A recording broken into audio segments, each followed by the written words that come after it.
Picture a winter's day in 304 AD, the kind of cold that seeps into your bones.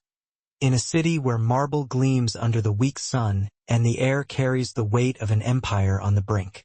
This is Emmerita Augusta, modern-day Merida, Spain. A place of grandeur, with temples that touch the sky, aqueducts snaking through the hills, and markets buzzing with voices from across the Mediterranean. Welcome to Grim Chronicles, where we peel back the shadows of history to uncover stories that haunt, inspire, and make us question what it means to stand for something when the cost is everything. Today, we're stepping into the life of Eulalia, a 13-year-old girl whose footsteps echoed through the corridors of this Roman city as she walked willingly to her death. This isn't just any execution story, and she was no ordinary child. Her courage, her defiance, would ripple through time, shaking an empire and leaving a legacy that still speaks to us.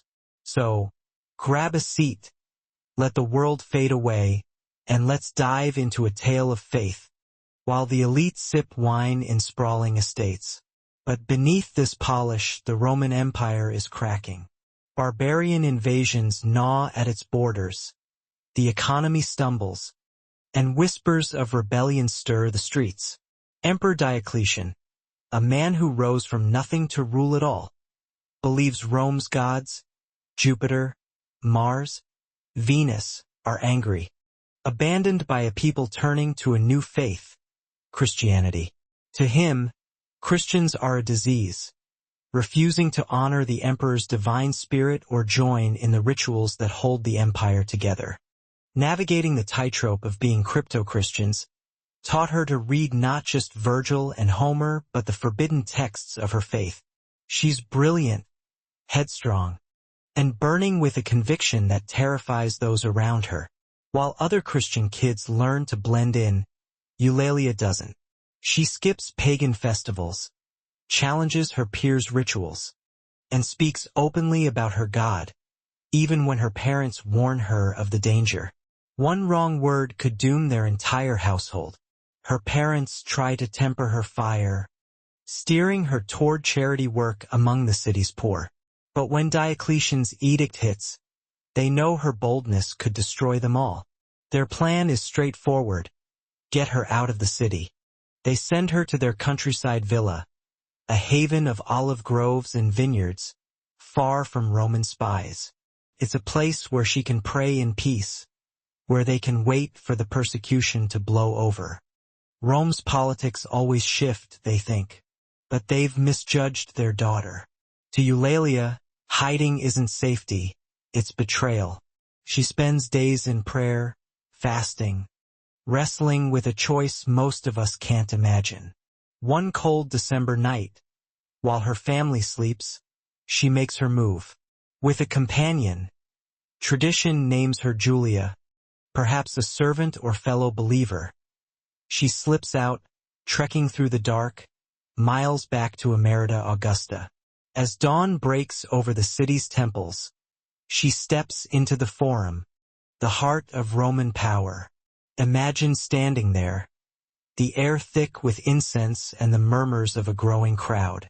Governor Dacian sits at his tribunal, soldiers glinting in their armor. Eulalia, barely taller than their swords, doesn't just surrender. She unleashes a speech that silences the square. She calls the Roman gods demons, their temples lies, the emperor a servant of Satan. She mocks Jupiter as an adulterer, the imperial cult as human arrogance. The crowd, at first amused by what seems like a child's outburst, falls quiet. This is no tantrum. She's challenging the empire itself. Dacian, used to crushing rebels, tries to reason with her. He points to her youth, her family's wealth, the life she could have, marriage, status, security. If she just burns a pinch of incense, says the words even without meaning them. Many Christians have taken this deal, saving their lives with a hollow gesture. But Eulalia? She knocks over the altar, scatters the incense, and spits at the emperor's image. Sacrilege, plain and simple. The crowd gasps. She's just signed her own death warrant. Dacian hesitates. Executing a child, especially from a prominent family, is risky. Martyrs spark trouble, inspiring others to defy Rome.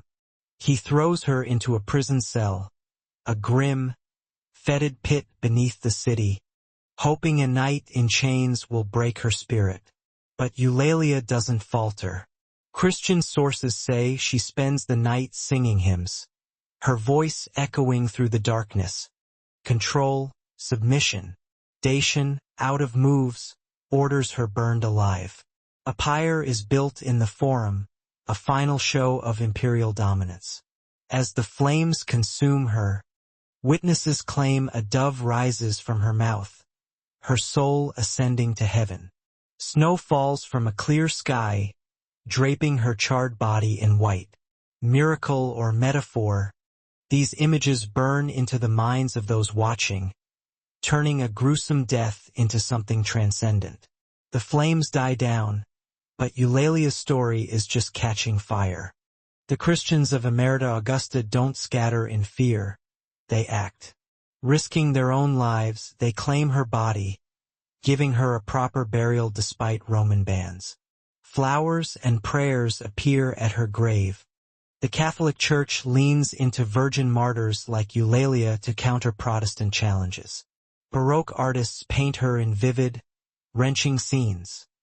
A child's body racked with pain, yet glowing with faith. These aren't just images. They're propaganda, shouting that faith trumps reason, tradition trumps change. The Jesuits, spreading Catholicism worldwide, make her a model for total commitment. Her youth and courage inspire missionaries, but her story also touches individual hearts, speaking to anyone facing a crisis of faith, then or now. In the Americas, Spanish missionaries carry her story to indigenous converts, sometimes with tragic echoes. Young converts, inspired by her, face persecution from their own communities, mirroring her stand. In Mexico and Peru, her feast day blends with local traditions, creating a hybrid that would have stunned both Roman pagans and early Christians. Her story adapts, but its core, courage, sacrifice, resistance, holds firm. Archaeologists in Merida have found pieces of her world. The forum where she stood, the prison where she was held, the layers of her tomb growing from a simple grave to a grand basilica. These ground her story in reality, even if the dove or snow might be later additions.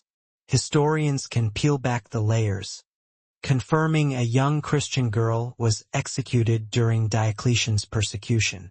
The specifics, 13 tortures, her exact words, supernatural signs might be the early church's way of making sense of horror. But dismissing those details as fiction misses their truth. They're how people process trauma, turning a child's death into a story of triumph. That triumph isn't just spiritual. It's cultural, political, even economic.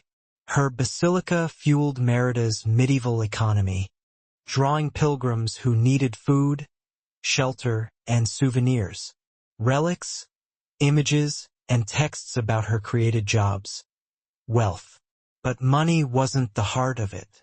Her story's persistence through wars, reforms, and modernization shows its deeper roots. Even in the 19th century, the Romantic movement grabs hold of her, painting her as the epitome of innocent girlhood crushed by cruel power. Victorian poets and painters soften her story, making her a symbol of fragile femininity. But even these sanitized versions keep her alive. Girls named Eulalia multiply in Catholic countries, her name a quiet nod to her defiance.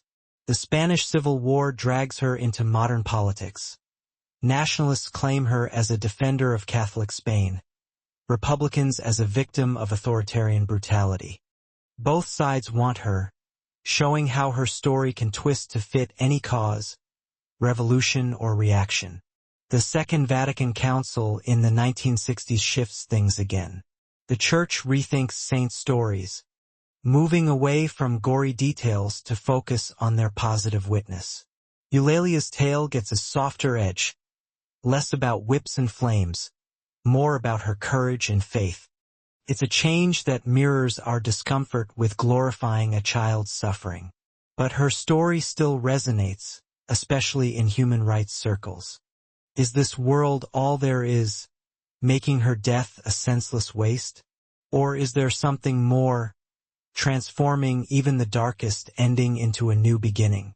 That's the question she leaves us with, and it's why her story still burns bright. Thank you for joining me on this journey through Grim Chronicles. If this moved you, drop a comment. Tell me what hit you hardest, what you'd stand for. Hit that like button, subscribe, and let's keep diving into the shadows of history together. Until next time, stay curious, stay brave.